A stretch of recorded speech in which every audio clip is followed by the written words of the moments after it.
Hi, I'm Marty Nemko. I have clients who feel insecure, and so they hide, whether on the job, in school, or in relationships. I had such a client today, and here's a paraphrase of key parts of the session. She says, I've decided I want to take the coach training program, but I have a lot of doubts and fears. And I said, well, let's take them one at a time. She says, I'm afraid I'm going to make mistakes. I say, may I tell you a story? She says, sure. At a prestigious hospital, the new crop of interns got a talk from their supervisor who said, each of you is entitled to one kill. A patient will expect to come out fine, and because of your error, will not. Yes, you must learn from that mistake, but don't quit. Your value as a doctor is measured by what you do over your lifetime.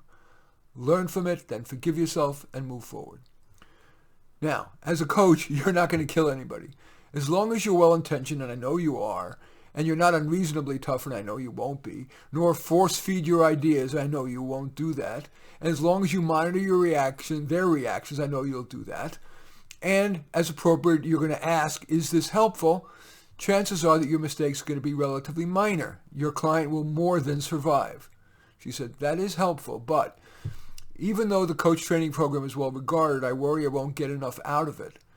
I'll do what I always do. I'll hide because I don't want to seem stupid to the teacher or to my students. I'll sit in the back. I'll never make comments. I'll never ask questions. What do you think is the real root reason you do that? She says, I keep hearing what my mother said to me when I was a child, and I think she's right. She said, you'll never put two words together. And I am bad with language. There's a lot going on in my head, but I can't express it well. Whether or not your language skills are great, you've told me that you are confident in your listening skills, your empathy, and that you have a knack for understanding what's really going on in a person. Not everyone is strong at everything, but those strengths should be enough to make you a good coach. Am I missing something? She said, I still worry I'll feel inferior to the other students, so I can picture myself in the class sitting in the back and shutting up. Does it help to consider that you're not competing with anyone but yourself? That you probably will, with reasonable effort, be good enough? Yes, that's helpful. I say, would it help if instead of sitting in the back, you sit in the middle? By the way, the program starts in September, and the plan is for it to be in person, so hopefully she will have that opportunity. Anyway, she said, yeah, it would be helpful to sit in the middle, but I'm also scared of breaking my routine. I hate that it's so narrow, but it's scary to think of meeting new people, seeing if I can learn, going from housewife to professional. Most people are scared of change. It's been said that the only person who likes change is a wet baby. She says, I need to make the change. I hate myself for sticking to my little routine. I want to learn. I want to grow. I will try very hard.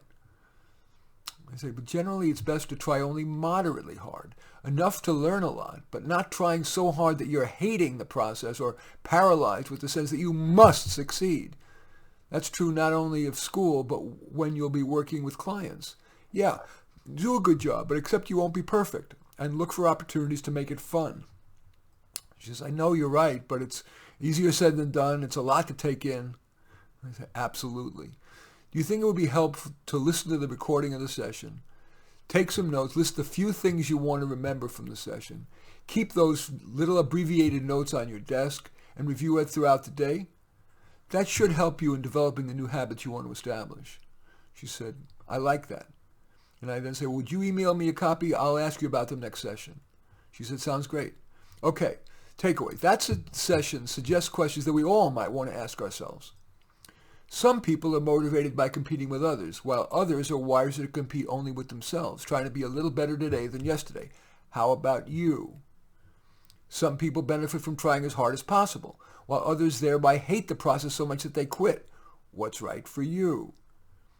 We all have weaknesses that keep us from being perfect at what we do. The question is whether you have sufficient compensatory strengths, or should you redirect your efforts to a better suited goal? Nearly everyone gets overwhelmed at change, especially if trying to change multiple things at once.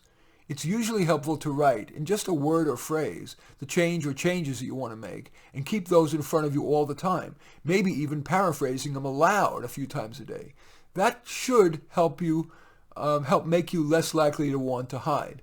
Or if you're not hidden-oriented, but more likely to just simply fail, more likely to strive and succeed. In any event, I thank you for watching. I'm Marty Nemko. I welcome your thumbs up and accept your thumbs down.